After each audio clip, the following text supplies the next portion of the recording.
production needs. So what role will remain for molecules like CO2, H2, and O2? There are many applications being explored. In the transport sector, hydrogen could be a solution to fuel heavy-duty vehicles, and e-fuels and methanol are being explored for maritime shipping. Sustainable aviation fuels are being looked at for air transport. New industrial processes could also be developed in the cement, steel, and chemical industries. All of these new energy pathways are based on combinations of hydrogen, oxygen, and carbon of biogenic and atmospheric origin. So today we'll be talking about whether these alternative energy sources using molecules are realistic and what kind of time frame we could be looking at for their development. We'll also be exploring the energy security implications of all of this, since that is one of the main preoccupations of Europe at the moment, given the conflict with Russia. Could these new energy sources lead to new dependencies, either on hydrogen providers or on critical raw materials? In terms of the timeline, switching directly to renewable hydrogen, direct air capture, and biogenic carbon may prove difficult considering the current maturity level of these technologies. Another strategy could be to adopt a phased approach, prioritizing the reduction of CO2 emissions through existing technologies, such as capture and storage of CO2 coming from hydrogen production or hard-to-abate industries. Also, at the same time, we could be steadily building additional production capacities of renewable and low-carbon hydrogen to match the growing energy demand. So, can we find a consensus on the best strategy for utilizing these molecules? Let's turn to our panel of experts to discuss this today. So we have here with us live in the studio Brice Lalonde, who is the president of Équilibre des Énergies, EDEN, a platform of stakeholders in the energy, construction, and mobility sectors. Brice is also, of course, a former French minister and executive coordinator of the UN Conference on Sustainable Development. Then next to him, we have Gabrielle Gauthier, who is senior vice president for European Affairs at Total Energies. We have next to her Jonas Helseth, director of the environmental NGO Bellona Europa. And joining us remotely, we have Chris Bolesta from the European Commission. He is team leader for decarbonisation and sustainability of energy sources at CCUS at the European Commission's Energy Department.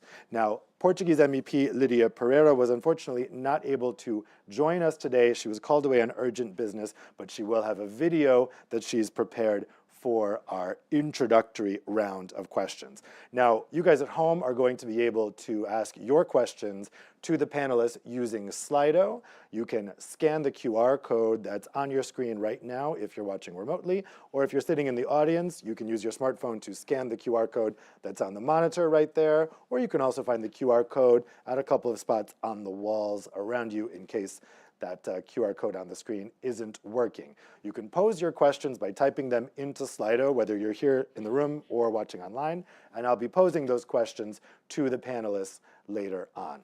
Okay, let's get started. Chris, I'd like to go to you first for a question on the policy framework of all of this. When we're looking particularly at CO2 and H2, how is the Commission incorporating the use of carbon and hydrogen in policy making, given all of the context that I just lined out?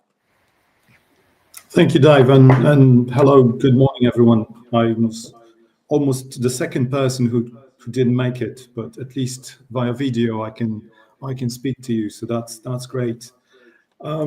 Yeah, what we are doing on hydrogen and CO2, there's actually quite a lot of stuff going on at the moment, and I think this conference is really timely in this respect. Well, let me start with the first piece of strategy that we developed. It's the system integration strategy. This really laid the foundation for developing sector strategies like hydrogen and now CCS. So energy sector integration strategy.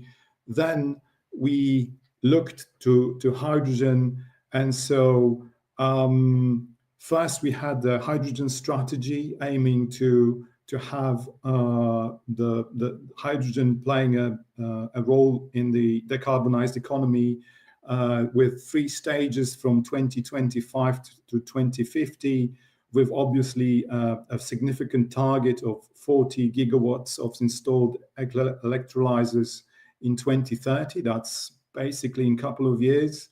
And this is the major pull for us to actually provide certainty to the market to develop these capacities, production capacities, to pull the demand from the sector. And we see that hard-to-abate sectors, as you said in your introductory remarks, that this is for hard-to-abate sectors.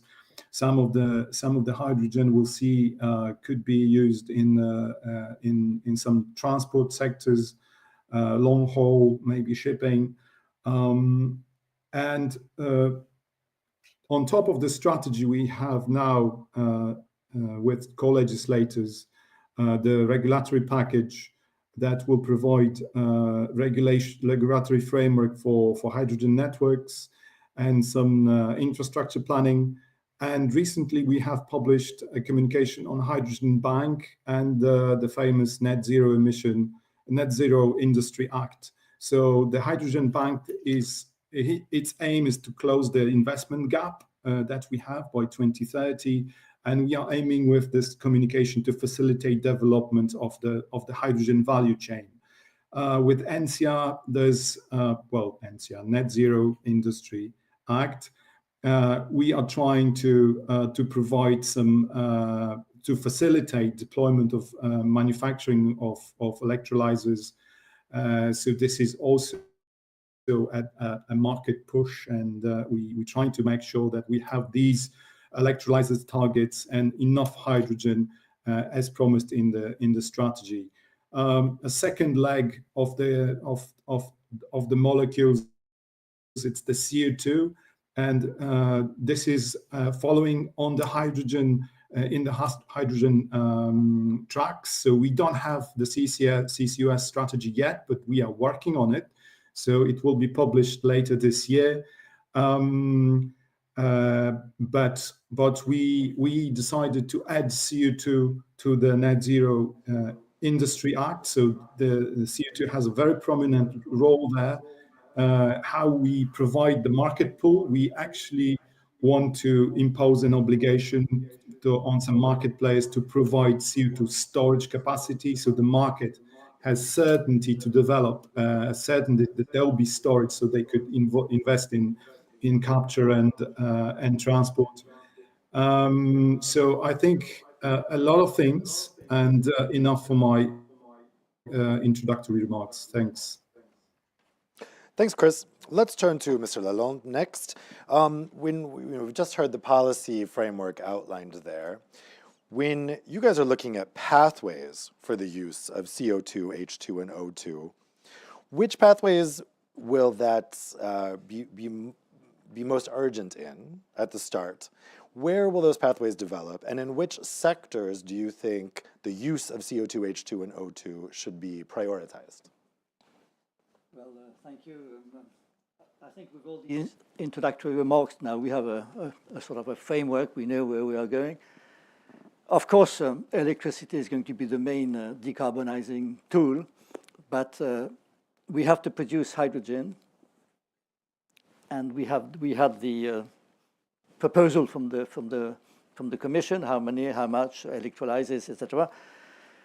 But there's been a lot of fashion. You know, hydrogen was very fashionable, and you must be careful. You can't use it for everything. It has to be only used for probably as a fuel for transportation, for perhaps aviation later on, either alone, either mixed with ammonia to make it easier to transport. But the main interest of hydrogen is going to be as a component to mix with carbon. And so the question is, okay, now where are we going to take the hydrogen from, where you have to produce it, and where are we going to take the carbon from? So there's steps. So we start by oil, or waste oil, things like that. We go to biomass, but people must understand that biomass is not unlimited. So the real aim is to use carbon from CO2. That's the aim. And that means what? That means that CO2 as a waste must become a resource. So the first step is to ask for these companies which are hard to abate for the CO2, which are still emitting CO2, which you cannot electrify, they have to capture CO2. That's the first step. They have to capture CO2 and they have to put it somewhere. So we'll discuss after how do you put it. But of course, it's much better to use it, of course. So that's the second thing. At the same time that you capture CO2, you must develop solutions, decarbonized solutions for these companies which can be used. That is e-fuels. Well, you start by SAF, but e-fuel is the best. I mean, the aim is e-fuels, produce e-fuels. Because if you have a lot of electricity, and that means a lot of electricity, well, you can do that. So people must understand that if you want to decarbonize, it cannot be less. You have to produce a lot. It's a lot of industry. A lot of industry because you have to produce the electrolyzers, you have to produce the batteries, you have to produce, I mean, a lot, it's a lot. And you have to produce so much energy if you want to break the CO2 molecule and mix it with carbon. And carbon, in the end, must come from not only from the companies where you're going to take the CO2 from industrial CO2, but it's going to come from the air at one point. Because our problem is too much carbon in the air. You have to take it, you have to find a way to take it, or from the sea. The sea takes more carbon than the air. So it's recycling, the whole thing. And that's the aim. It's not ready right now, but we have to go to that aim. And we have to use all our tools, all our incentives to get to that tool. How do you recycle carbon, and how do you produce from a waste, a resource, CO2, to mix with hydrogen? Well, let's focus in on capturing that carbon. Gabrielle, let's turn to you next. How can carbon capture and storage help to decarbonize our energy system without relying entirely on electrification? How does it provide an alternative? Well, as was very well said before, electrification is not going to be the only source, and there are many sectors that are, as we say, hard to abate. And the urgency before we use and develop this carbon change that we're going to talk about in the second step, the first step, but at the same time is to reduce, urgently reduce, the masses of CO2 that are still being emitted by the chemical industry, the steel, the cement, our refineries, or even the masses of hydrogen that we use, grey hydrogen, 300 kiloton per year for our company, for instance. So today, the second step is not mature enough to be able to use. So first thing, and of course, hydrogen, as Brice very well said, was a hype and was very fashionable. So I'm going to talk about something that was not fashionable, that is a must-have, which is called CCS. That people were pinching their nose in many countries until very recently when talking about this topic.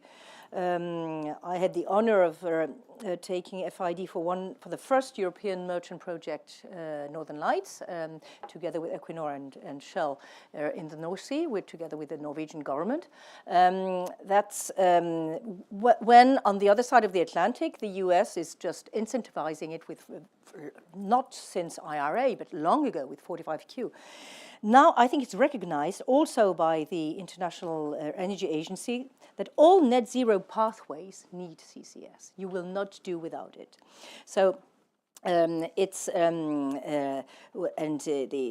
very glad to see that the European Commission has recognized this in the NZIA and in the NACT, Net Zero Industrial Act, as something that should be incentivized. You don't only need storage capacity, approximately for Europe, between 500 million ton per year and 1 gigaton. For the whole world, by 2050, it would be good to have 7 gigatons per year, which is huge. As a company, we have the target by 2030 of having 10 million ton, and probably by 2050, almost 100 million ton per year of storage capacity. The bottleneck is going to be, if we decide we go this way, is going to be the storage capacity. So we need to be looking and qualifying for this. Then, of course, as soon as we can, and it's not, I'm not saying this because to continue the oil and gas age as it was too often presented, you know, being a horrible oil and gas company, usually we were accused of pushing this to continue. No. We're also at the same time thinking about how to use and how to store this CO2 in new value change. First thing is, of course, the food and beverage, but it's very little today compared to the masses that are still being emitted and that urgently needs to be removed from these emissions. But also store in construction, in cement. We're having some research with Alsim how to store, or in wood constructions or things like that. And then, of course, you can imagine much more intelligent and sophisticated chains, because the CO2 is the building block of potential decarbonized synthetic molecules that really can help decarbonize sectors like what was said, the aviation sector. The methanol route is one of them. I saw in the GIEC report that there were 160 startups trying to work on examining new products through various technologies, either hydrogenation, like combination of CO2 and hydrogen. This is the methanol rule that we're following. I can, for instance, quote a pilot project that we have with Siemens, Masdar, and Marubeni, a promising thing with partners like Etihad and Lufthansa to go this methanol route and to head towards the SAF production in Abu Dhabi, for instance, but also what we are doing in Leuna, in our refinery. First step is, of course, to go with biomass and feedstock, which is biomass. And the second one is, but perhaps we'll talk about that later, where the CO2 and the H2 come from, not necessarily biomass, but when we can go and remove and go the BECCS and DACS route, which are not ready today, but which we are working on as well, then you can combine and make synthetic molecules that are not issued from biogenic sources. But this is the future. We're working on it. It's an exciting future. But the first urgent thing we must not forget is store, and at the same time work on R&D to use. Indeed, it's a work in progress. Jonas, Gabrielle alluded there, I think, to some of the criticism that these technologies involving molecules have endured. Some people say, oh, it's just an excuse to continue fossil fuels, or for hydrogen, oh, it's just an excuse to build more infrastructure. From your vantage point, how reliable do you think these technologies are? And do you think there's a danger of becoming distracted on technologies that could be unproven, that are still being worked on, that in the end might not pan out? So yeah, it's a wide question, since we're talking about two different things here, so hydrogen on the one side and CO2 on the other side, we're talking also about combining the two. I'll get back to that, but maybe start with what Chris was referring to on hydrogen, because hydrogen is not something that is new. And when we say it was a hype, I would say it is a hype. Hydrogen is often presented as something new, but it's something that we have been working with for more than 100 years. Now, the target that Chris was referring to, the target for electrolyzers, is a target for producing renewable hydrogen in Europe, is often understood to be a renewable target. But the way it was initially framed, it was not. The building of electrolyzers is using renewable electricity, not producing it. And it is quite an energy-intensive process, which means we need to think about how to use that efficiently. Where do we need the hydrogen, and where do we not need it? And when we set targets for green hydrogen, renewable hydrogen, if that doesn't come along with an increased target for producing renewable electricity, it's not a renewable target. It's just a target to direct the use of the renewable electricity in the grid. So that's why we also think it's really important that the European Parliament and the Council approve the Delegated Act, which sets that requirement for electrolyzers to come along with additional renewable electricity, the additionality requirement. Now, to the CO2 and either using it or storing it, I think first of all we need to recognize that CO2 is a massive liability that we're currently putting on future generations. So every year, Europe is dumping more than 1 billion tons of CO2 in the atmosphere. Dumping. And when we talk about DACs removing CO2 from the atmosphere and storing it, we need to be also clear that every ton of CO2 that we currently dump in the atmosphere is CO2 that future generation will have to take out of there and permanently stop from getting back in there. So this is what we are currently facing. We need to be clear that the first priority has to be stopping emissions from being dumped in the atmosphere, and the scale is massive. So CO2 storage clearly is something that we need for that, and to the extent we don't manage to cut all the CO2 we're dumping now, we're going to need it for that CO2 that's being removed in the future. And finally, on the point about e-fuels, I think we can have a long conversation about e-fuels, which also links to the hydrogen. E-fuels depend on the availability of enormous amounts of hydrogen, which in turn depend on the availability of enormous amounts of renewable electricity. And first of all, we don't have any of that. So we have to build it. Secondly, when we have that in the next decades, we're going to have a limited amount of that. It's going to be a scarce resource. We need to think about how do we use that electricity, and if we produce hydrogen, that hydrogen in the most efficient way where we get the biggest bang for bucks in terms of climate impact. And I would say producing fuels and burn them in a car, which is currently the German trauma, which the German government is using to block the 2035 end of combustion engine targets. This is not a way to use the renewable electricity that we're currently not even producing enough of to decarbonize the grids. Who remembers about the Energiewende? Well, I mean, I think what we've heard so far is very much that getting the regulatory balance is really essential here. Let's go now to the pre-recorded video we have from Portuguese MEP Lydia Pereira. I had asked Lydia yesterday, what is the right way to get this regulatory balance correct on these types of molecule technologies? So let's check out that video now.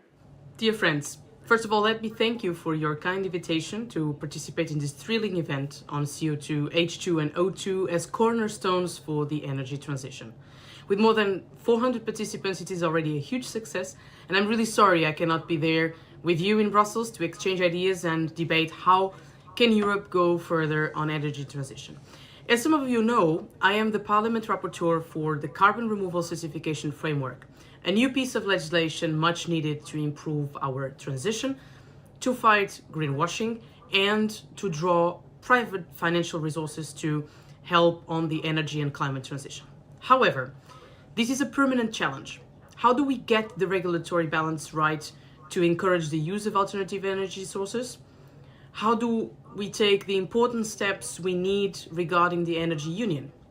How can we foster clean tech scale up in the European Union? The transition to a new energy system must bring investments, and I would dare to say to bring a shock to our aging grid infrastructure. We know that production is becoming increasingly decentralized. New demands such like electric vehicles and heat pumps are increasing, and consumers are becoming producers as well. To add to this, today, wind and solar are the cheapest forms of new electricity generation that is added to the European electrical grid. I underline, solar and wind are the cheapest for electricity generation. So one must ask, why is France blocking the much needed electric interconnection with Spain and thus hampering the use of renewables? Why should a country be able to stop such fundamental infrastructures for the entire Union? We should be answering these important related questions, but let's also mention the role of the regulatory balance. When a new idea comes up in the USA, they ask, how are we going to make money out of this? In Europe, we say, how are we going to regulate this? And that is a crucial different way of looking at things, a cultural difference that we must prevent to limit our development. I am not a fan of excessive regulation. For instance, on CO2 removals, I am looking forward to have an act as clean and straightforward as I can. That is something that regulators should always have in mind. We don't regulate for ourselves. We regulate for the people and for the companies who are not, neither should have to be, experts in EU law. So to get the regulatory balance, we need to encourage the use of alternative energy sources. And I would say keep it simple and keep the EU interest above countries' interests. It seems simple because it is. It's us in Brussels who like to complicate things for the entrepreneurs and the industry. So we should choose to be sustainable in our different economic choices for two reasons: for being cheaper and for being simpler. Our job as legislators should be to create the ecosystem where there is a simple rule applies. Thank you very much. Thanks to Lydia there. So Lydia mentioned CCUS. I want to park that for a second and come back to the CCUS strategy that's coming out later this year. I want to first talk about energy security. It's been referenced a couple times. Brice, a question for you. When we're thinking about the focus we have right now about energy security, is there a risk with these new technologies, thinking particularly with, well, let's say hydrogen, for instance, is there a risk of new dependencies being developed based around some of these molecule technologies? Well, we were talking about the hype of hydrogen, and some people talk about hydrogen like if it was to replace completely all fossil fuels, which is not realistic at all. But of course, I discussed with my neighbors from Germany, for instance, and they say we're going to develop a worldwide market for hydrogen. So I tell them, but why don't we produce it ourselves?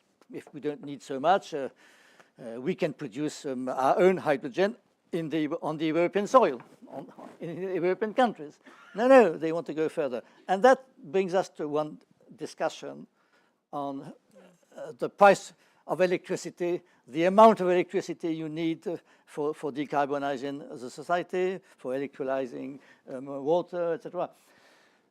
As you know, in France, we are not afraid of nuclear energy, and we think that low carbon electricity will be key to produce hydrogen and to produce all the electricity you need if you want to split CO2, etc. So that's one part of the discussion.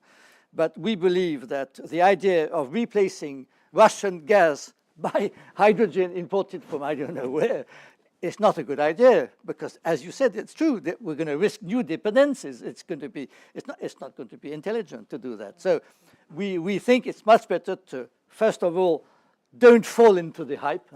Hydrogen is the only way you need it. And second, try to produce it in the European countries. Chris, let me go to you. We've had, of course, the hydrogen strategy. How do we prevent new dependencies from emerging? And also, how do we make sure that these new alternative energy sources are being produced in Europe? Or how can we incentivize that? Kind of a related question.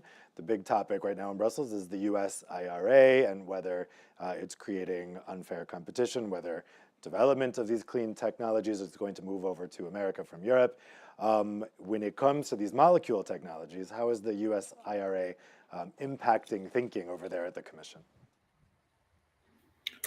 Well, it's impacting big time, because I think without IRA, we wouldn't have the Net Zero Industry Act, and we would probably not have critical raw material acts, because these two are precisely targeted at making sure that we do as much as we can of this in Europe.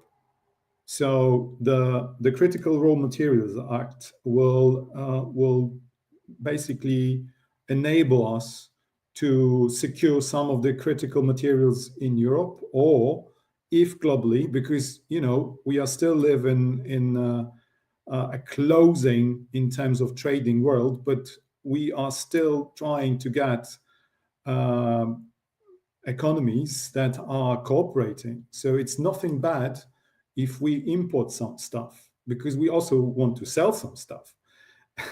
So of course, as much as we can, we should manufacture in Europe, and as much as we can, we should mine in Europe as well in terms of materials. So Materials Act for mining and permitting and everything related to that, and the Net Zero Industry Act for manufacturing green technologies, including electrolyzers, but also including other green technologies like PV panels, heat pumps, and also CO2 capture facilities. So all the technologies that are critical to decarbonizing European economy. So these two acts are exactly what we are trying to propose to keep this in Europe, to make sure that dependencies are limited to the necessary minimum, because we cannot remove them at all, like remove them completely. But certainly the aggression of Russia and Ukraine taught us a very, very important lesson to avoid dependencies, and we are trying to do that, legislating as we have in the recent past. Jonas, you wanted to come in as well? Yeah. First of all, maybe I would like to give the Commission and also Chris personally, I know he's been very much involved, some kudos, some credit for this Net Zero Industry Act, which has in fact revolutionized the way that Europe approaches climate action. And I'll get back to why that is so important. But briefly back to the hydrogen point, because I think that's where the Commission hasn't impressed a lot in the last year. In fact, when we refer to hydrogen as an energy source, that is factually incorrect. Hydrogen is not an energy source. It's not an energy source that exists in, its pure form. It is an energy carrier that we need to produce from something. Whereas renewable electricity, again, very energy intensive process to produce hydrogen, or it is produced from natural gas, which is an energy source, then, where you split out the hydrogen. And most of the hydrogen on the European market today is coming from gas, from fossil gas. So we shouldn't refer to it as an energy carrier. And I think the Commission, when we've heard the Commission at times in last year making interventions about hydrogen, about the hydrogen bank, etc., referring to that as Brice also said, a way to get off the dependency on gas from Russia and other sources, that makes no sense. This is, if you produce it from electricity, which is what we're mainly planning to do in Germany and the rest of Europe, then you need to produce electricity. And currently we have plenty of electricity coming from gas and coal. And if you just put a lot of electrolyzers in the grids to produce hydrogen, you increase the demand for the electricity that we need to, one, decarbonize, and two, get off the dependency on gas and coal and fossil sources. So, that is not a solution. That is not the way to get off dependency on gas. And that has to be very clear. Thank you. Gabrielle? Yes, one more on hydrogen. I fully agree. Hydrogen is a media to store, is a media to decarbonize again some sectors, hard to abate sectors like transport, but industry first. Let's just decarbonize the masses of grey hydrogen that we use and that we need in industry. Once again, going back to our refineries. Urgency. It's an urgency here. And, it was not evident even 2 years ago that we should decarbonize massively. And the only way to decarbonize that massively is not to have, unfortunately, solar farms, huge solar farms at the bottom of our refineries. I tried to do that in La Mede. We have a project like this with Engie. I can tell you it's a challenge to have a PV farm and a solar farm and have the additionality and the temporality and the right thing to set the green hydrogen. But the most urgent thing I was telling my company is, please give me the money to just capture the CO2 that is pouring everywhere from the masses of grey hydrogen that we need. And then recycle also hydrogen. For instance, in Grand Puy, we're moving Rhine refinery to become a biorefinery to produce sustainable fuels and renewable fuels from using first bio-waste, fatty acids, used cooking oils, and the like. Then we produce in the production we have some gases that are produced. Then here we can also, by passing them through an SMR, produce hydrogen from a biogenic source. Also a little bit. So let's just first revisit our processes to decarbonize them and make them cleaner before you use all the. We will not produce enough green electricity to have masses of green hydrogen tomorrow. Let's just, land and face it. So again, I'm not pleading for blue hydrogen or any color or anything. We don't want to produce blue hydrogen. We just want to turn gray into blue, first thing, and then, yes, move to producing green as soon as massively and as cheap as we can, because who is going to take this, who is going to commit to using the green hydrogen, which is 7 times higher than, so let's just face it. Yes, perhaps we produce in India or in North Africa, we might produce cheaper green hydrogen, but if we want also to have clean hydrogen, let's be pragmatic and stop being too dogmatic about the additionality, the putting some rules and the colors and the things. By the way, hydrogen is a greenhouse gas. So, yes, they're all going to rush to green. You must be careful because it's so small, the molecule, that it really escapes from everywhere. So it's very easy to lose it. So we must be careful. So in our view, the priority of the priority, you capture your CO2, and if you produce these e-fuels or SAFs first, but as I said, biomass is not unlimited, so you have to go to the non-biogenic carbon. You have to prioritize aviation. Aviation, for the time being, absolutely needs liquid fuel, drop-in liquid fuel, and so it's going to take a certain amount of time to get a new generation of flight with hydrogen or with other electric. Electric planes. It exists, but for very small distances. And for the time being, hydrogen is not ready. You have to completely redesign the airplane. It's difficult. But aviation needs something. And so if as biomass is not unlimited, you have to prioritize the use of biomass for aviation, in our view, because biomass is like hydrogen, for instance. Everybody wants some biomass. Everybody wants its share of biomass. And there's not enough biomass. You cannot just, use nature for everything. I mean, it's not enough biomass. So you must be careful. So this is here, we need policy.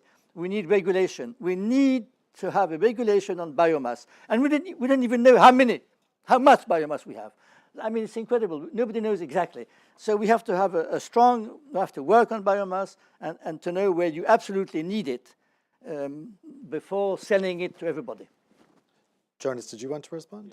So on the point about e-fuels and SAF, which is an abbreviation for sustainable aviation fuels, also could benefit from some further definition, I think. But what you're referring to, of course, combining hydrogen and carbon to produce fuels and taking that carbon from biomass.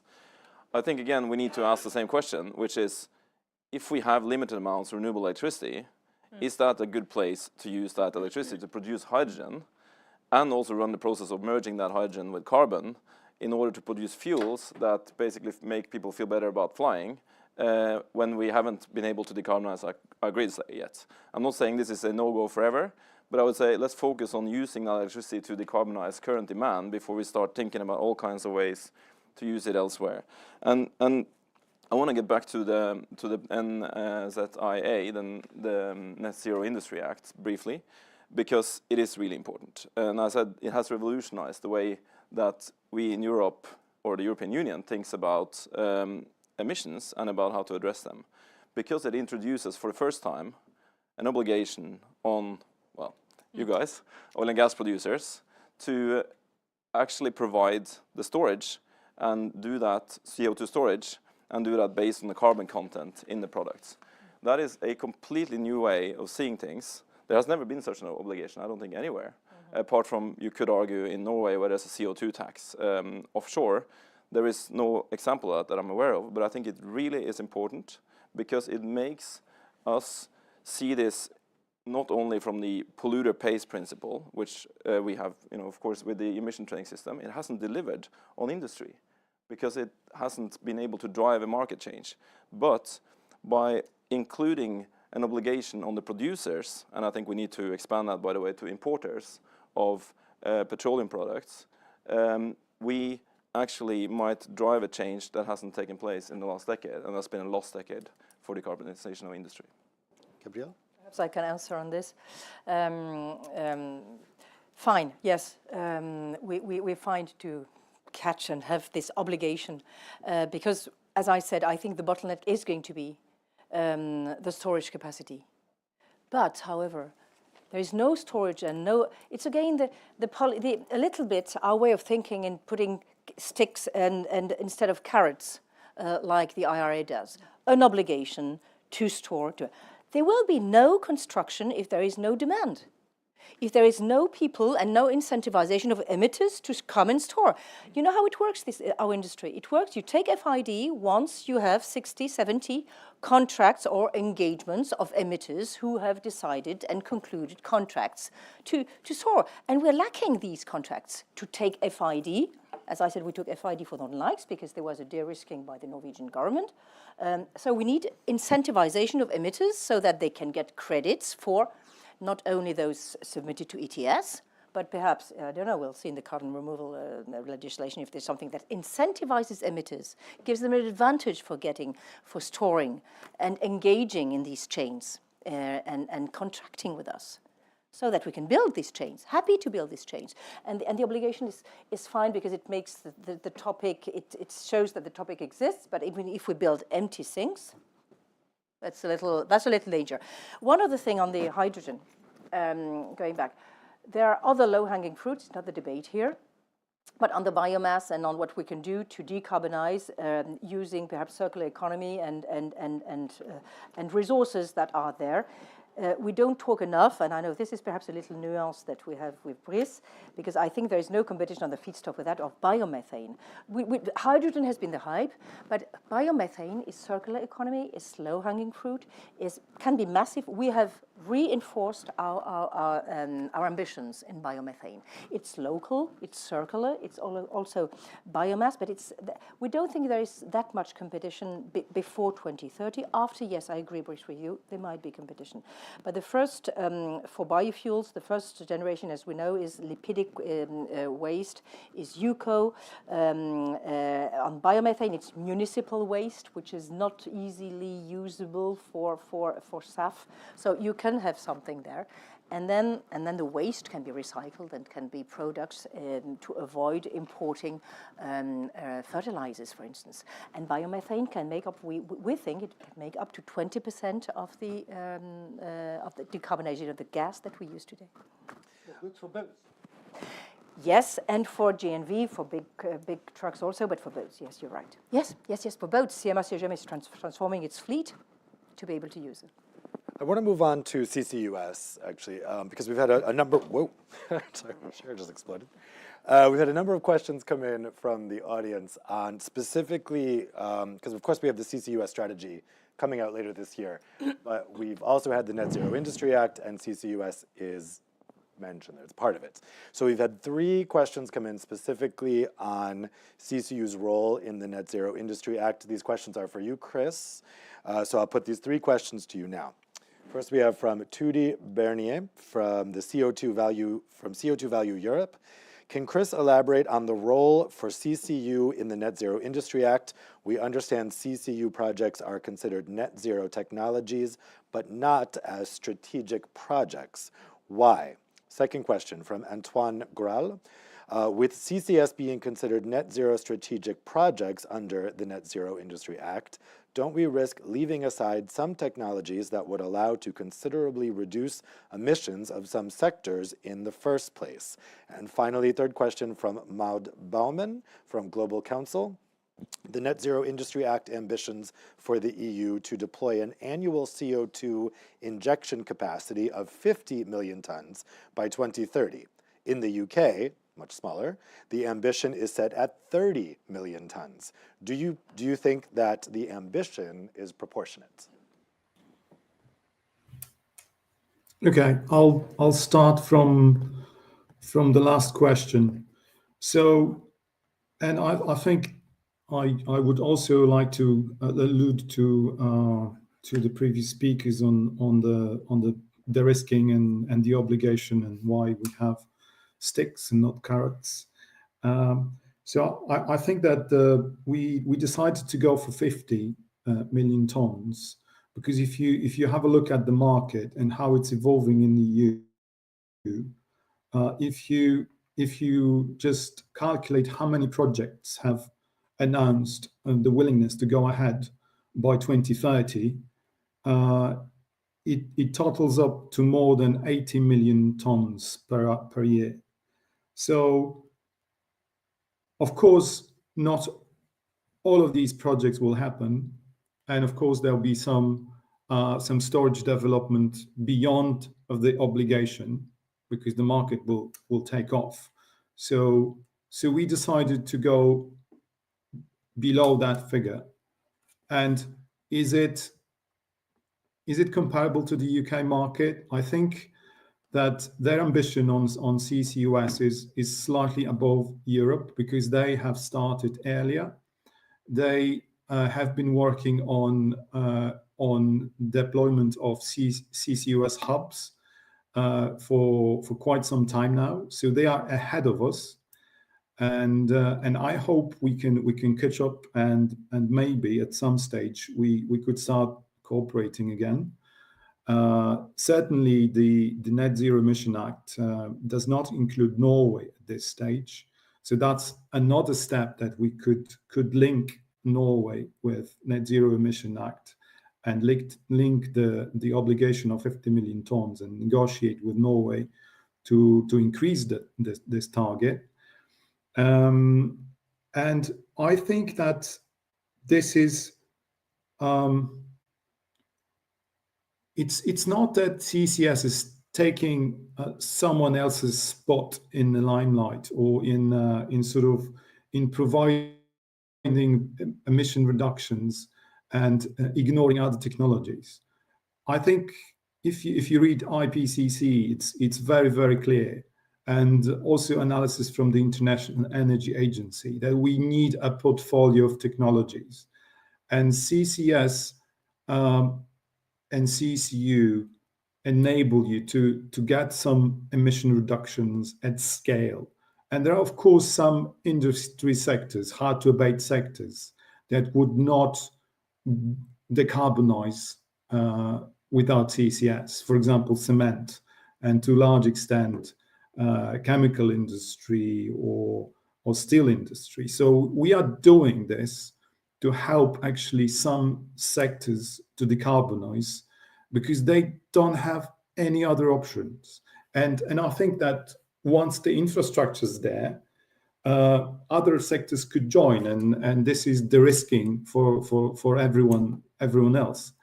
Of course, it's an unorthodox strategy of de-risking. We do not provide carrots, but we provide an obligation. So the storage will be there. So capture installations could now go ahead, and there's this chicken and egg problem that we've had over and over again. Last question on CCU.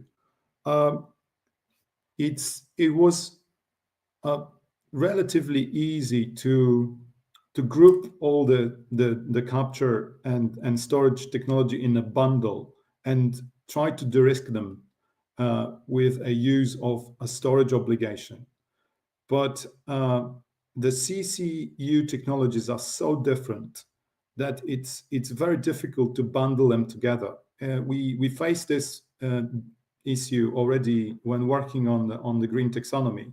We couldn't include CCU because it's just so the technologies are so diverse. It's very difficult to actually put them and put them in some boundaries. So that's why this maybe odd maneuver when CCU are net zero strategic technologies, but not included in the annex. Jonas, I think you wanted to come in on the point about Norway, right? And Not really, but okay, well, maybe you could also. Partially. Well, because there's another question specifically on the point Chris made about Norway, that in the Net Zero Industry Act, the CCS target for right now is for the EU. This question is from Pedro Francisco. But if oil and gas producers are obliged to contribute proportionally to the targets, that would impact Norway more than others. How would this increase translate to the reductions, and what will be specific requirements? Do you want to take that point about Norway, and then also you could respond to the other points? Right, okay, so Norway first then. the Northern Lights, and congratulations on making that FID. I think it was a good thing.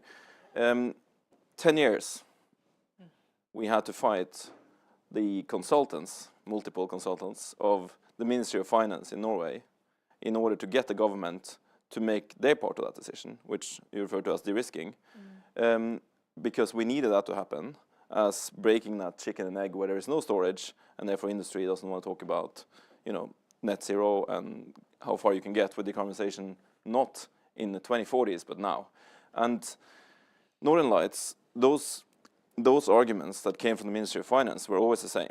There is no interest in industry for CO2 storage, which was because industry was having no trust that there was going to be any CO2 storage.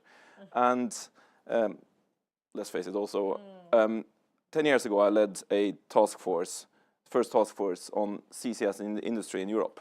We had people from the steel industry, cement industry, chemicals industry, and we very often heard the same thing.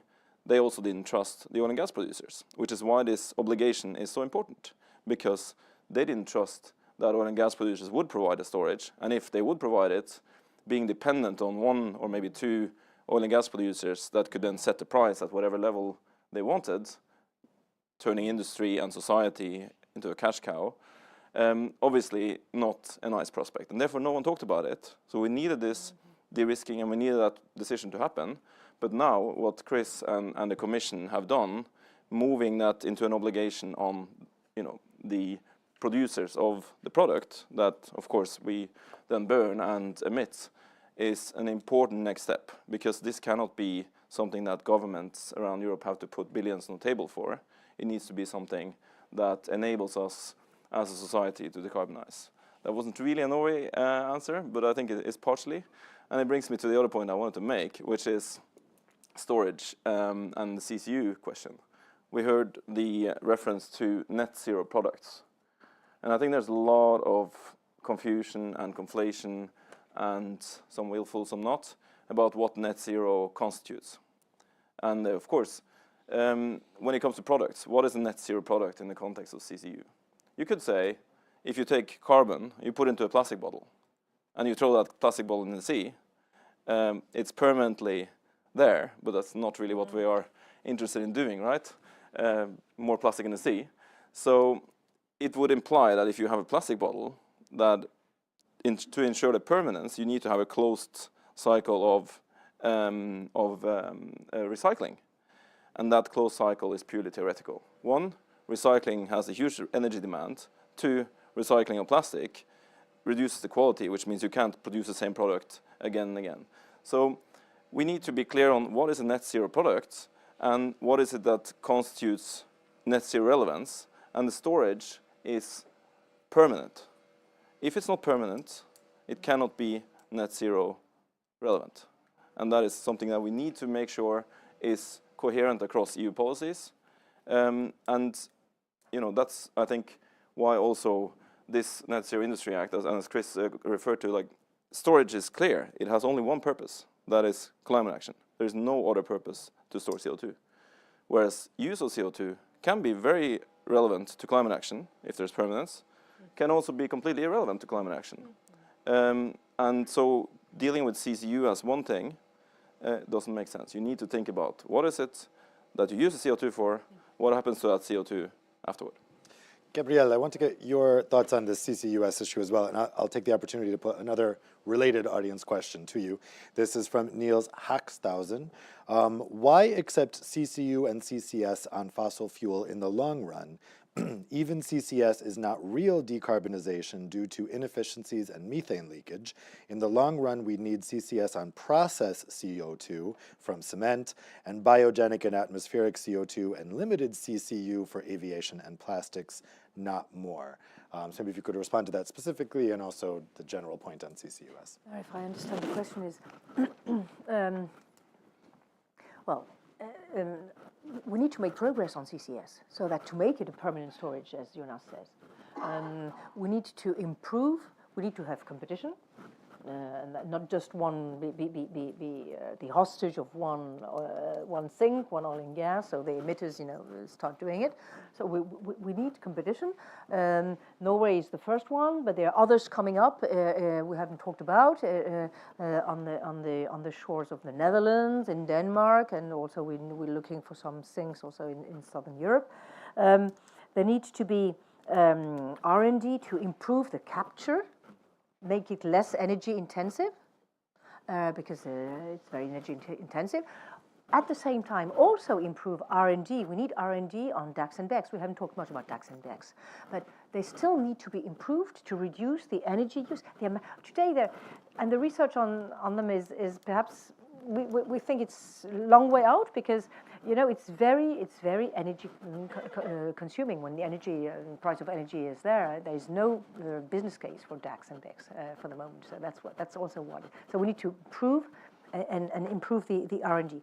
We also need cross-border for CO2. Today, the countries are limiting themselves to having sinks for their own sake. We're going back to very nationalisms in CCS. And I mean, the UK wanted to keep their sink for themselves, and the regions a little bit also, let me say. But that's life. So we need to have to allow cross-border flows of CO2, but also to have a market and incentivize it and decrease the price. So and the question was, why should we? Of course, we need to work also on the U. Both. There's not one either or, but massively for the moment, the S is much more. I mean, the quantities are so huge compared to the little U that is being that it's possible to recycle. And I fully agree with you on us. You recycle it where? Is it in cement or construction that is fairly permanent? Yes, okay. But they can be, very, very, very. It can be recycled and rejected, a few weeks later.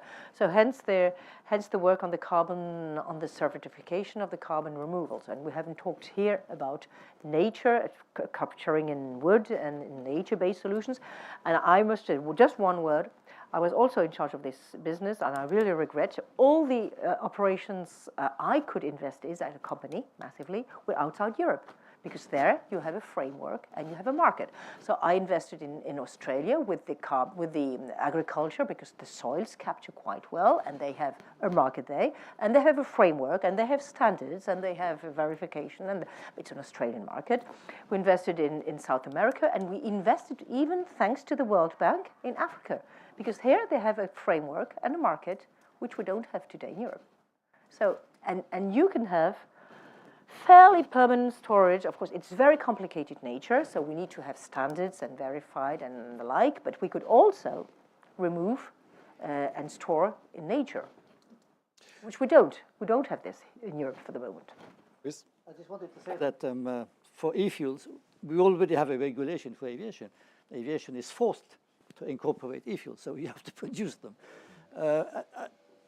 I see the DAC, the direct air capture, something which should be in every house of the world, every house, every urban quarter, every house should have a DAC capture, because if you want it to be at scale, that's the only way you'll get to it. And it means that every house, every quarter of a city will have its own system, which would be transformed in a rock or something and removed. I mean, carbon removal in the IPCC is 15% roughly of the solution. So if it's 15% of the solution, we must not wait. We have to really work on it. And it's true, you have to R&D, but you have some people who master the wind. You don't need to pump, it's the wind which brings the air through it. I mean, there's lots of solutions. So we have to do it, come on. I mean, otherwise, it's so obvious that our problem is too much carbon in the air. Okay, so pump it out. Chris, I think you wanted to respond to some of these points on CCUS, and I will put a related audience question to you as well. This question is from Zoltan Sabo. The current CCS boom in the US is championed by the fermentation industry, and industry in EU is also ready to deploy CCS. Do you agree that in order to create a business case, the carbon contracts for difference should be implemented, designed for permanent storage, where the methodology is simple? Well, my simple answer to this question is yes, we should, of course. And I just wanted to also add some arguments to the question asked before on the why do we do CCS with fossil CO2. I think it's very important to realize that removing fossil carbon now, we are investing in transport and storage infrastructure that will be there for years to come, and it will be used for biogenic CO2, so non-fossil CO2 as well. It will be instrumental in removing carbon from the air.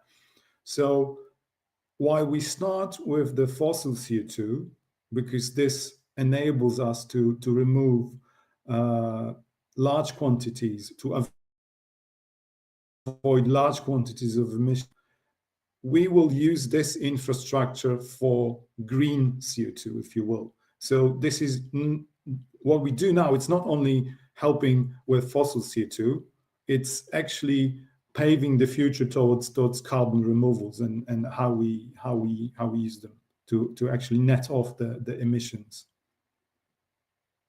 So I do want to move on back to hydrogen, because it's the other big subject that the questions, I'm noticing the questions are very much focused on CCUS and hydrogen. So let's flip back to hydrogen now. Brice, question for you.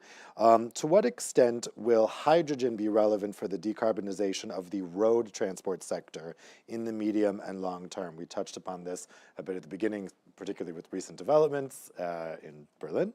What extent can hydrogen really be a realistic transport fuel? Well, we've been working on that. We believe it could be used by lorries, by big lorries, on I would say, a certain amount of European roads, where you could have the infrastructure. But otherwise, no. Otherwise, no. Electricity, I mean, it's very simple. You've got plugs everywhere. You don't have hydrogen plugs everywhere.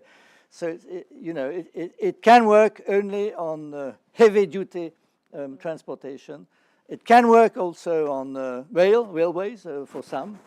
And that's fair enough, and it can work on these two, I think, categories of transportation.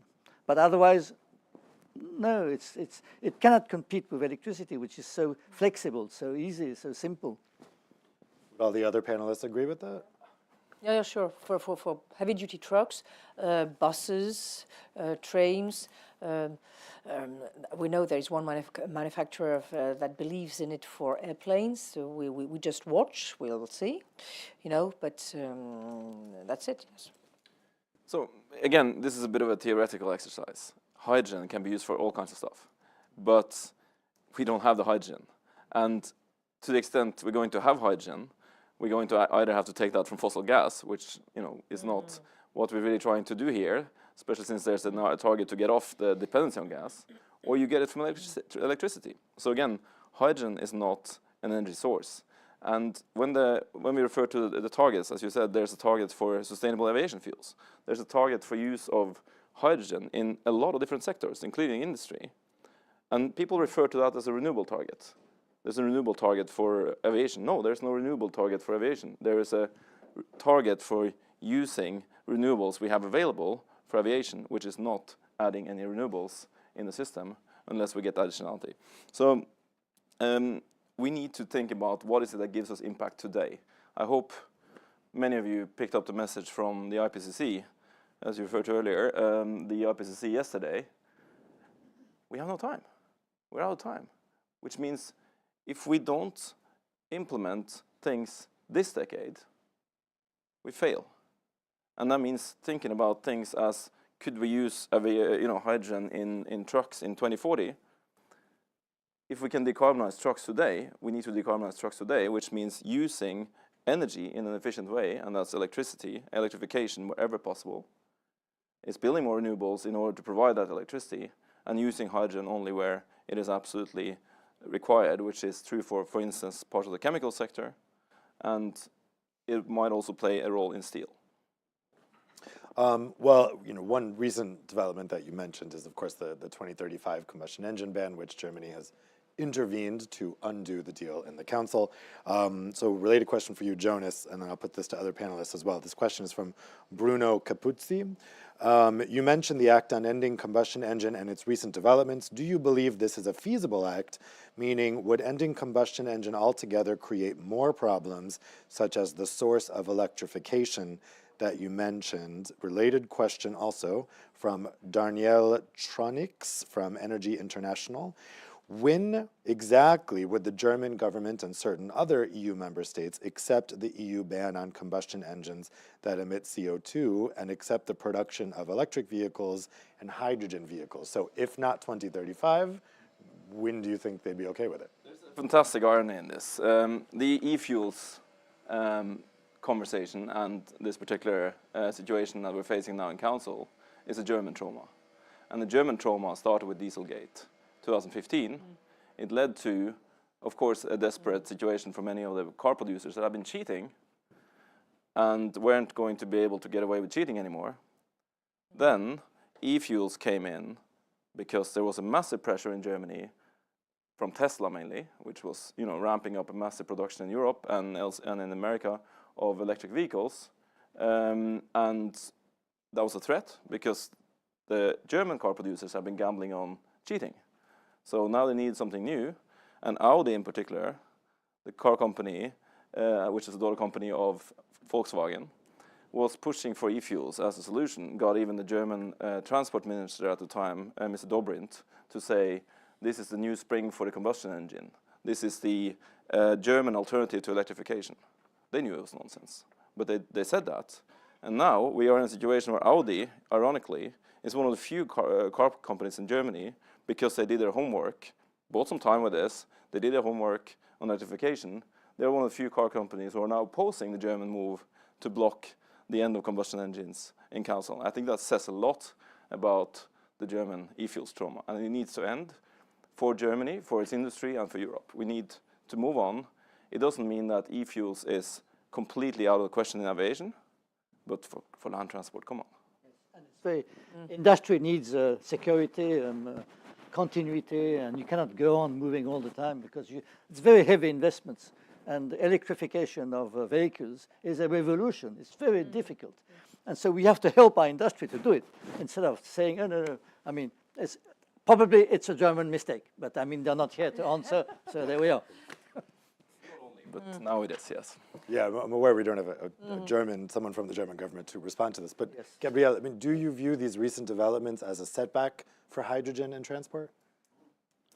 No, not for hydrogen. I fully agree with my colleagues that it was decided we have to move to electricity, and apart from the little segments where it's difficult, aviation it's this hesitation. Yes, it is going to be difficult for some countries to have the infrastructure right, but we must help them, and we must envisage to have the charging investments, for instance, for Eastern Europe. We know it's going to be a challenge for certain countries, but the topic here is perhaps the setback of some of OEMs who haven't done their homework, as you say, and who are trying to, because the car industry didn't really, Europe, the other countries didn't really ask for a setback on this topic. To be right, if you look at it, so no, it's hydrogen is going to have a little room for certain types of transport that cannot be electrified, but it's going to be a little room. We massively have to move to electrification with the adequate investments, which are heavy. So the other question is, how are we going to, and do not underestimate the amount of networks electricity networks, charging stations, both trans-border, cross-border, local, bi-directional, electrification of the continent. It's a re-electrification of the continent, which is massive. So we have to think, how do we incentivize these investments? Who's going to pay for that? How do we get in PPP? There are infrastructure funds, there's private money, but there's also business models set with CFDs, for instance, like what was said, to incentivize and to ease the ramp-up of private investment. Chris, I have a couple of hydrogen questions for you from the audience. So first question is from Shana Cases from ELS Analysis. How relevant is the role of offshore wind in the transition and for the future use of hydrogen? Question 2 from Maud Baumann from Global Council. Maud Baumann from Global Council. The rollout of hydrogen benefits from a solid regulatory support from the Commission. However, its strategy is mainly looking at ensuring supplies. Will the Commission work on a mapping or a plan to map and optimize demand? And third question is, no, let's just do those two. Okay, so those two to Chris. Thank you.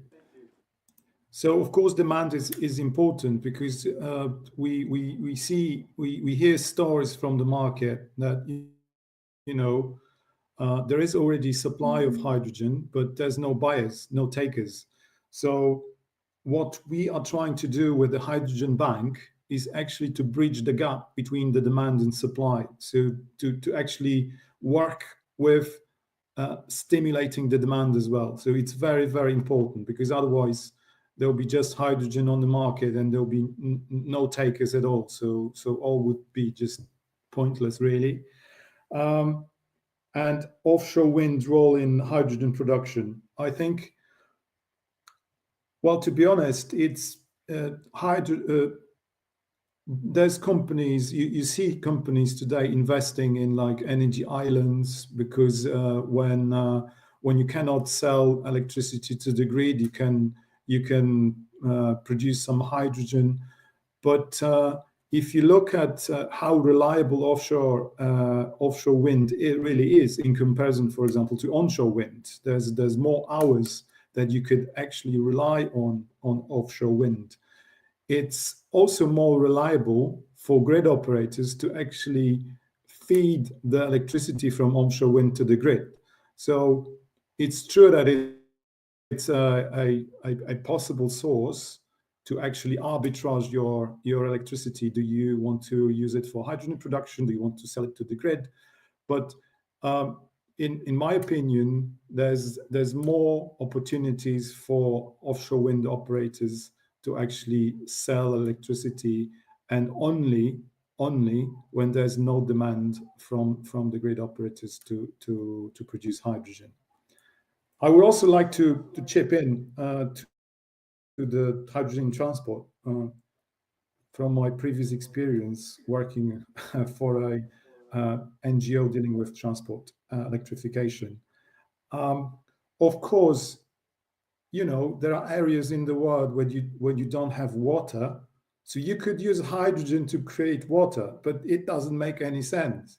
It's similar to hydrogen in transport. Of course, there'll be some market niches like long haul transport, but to be honest, we are possibly one invention away in battery technology to electrify this niche as well. If you have a look at, for example, working time of truck drivers, they are perfectly suited to actually electrify the trucks. So yes, there will be some use of hydrogen in transport, but not a lot. And if you have a look, that Toyota, who was championing hydrogen cars, finally decided, well, let's give that up. I think that was a big sign where we are moving. Thanks, Chris. Well, that is all the time we have for today's discussion. I think there's a lot to chew over here, both in terms of the recent hydrogen strategy that came up, but also the CCUS strategy that we are awaiting later this year. I want to thank the panelists for some excellent interventions. I think it's given us a lot to think about and a lot to chew over. As people in the room, I would invite you to come out to the reception now for some networking and to further discuss all of these issues and how molecules will fit in to Europe's energy future. So thank you again to the panelists, and thank you again to those of you joining us at home. We'll see you right here for the next Euractiv debates.